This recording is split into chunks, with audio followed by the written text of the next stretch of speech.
Ошондон ташымаңыз бөлө ташыса. 26 жылдан bundan keyingi жылдарда rivojlantirish bo'yicha investitsiялық қарар olmasa olmaz керек.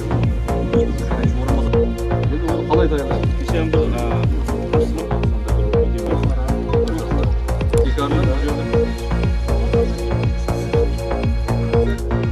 Қаралпастан Республикасы ауыл қаралар жиыны бастықтары үшін силос өнімлерін таярлау бойынша үлкен семинар болып өтті.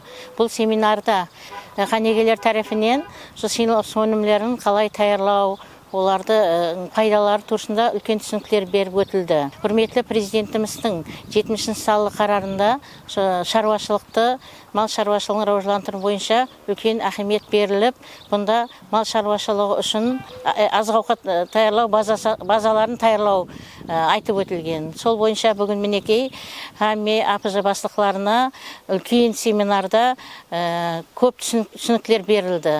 Бұрынғы уақыттағы силос таярлаулар, қазіргі уақытта қалай силос таярлаулар, силос таярлау базаларын жаратып, берлерде қалай таярлау. Һәм олардың малларымызды бағуда, олардың малларымызды бір жақсы мал болуында, сүттар, нәсілі мал болып жетісуінде осы силос өнімінің жақсы пайда беретіндігі айтып өтілді.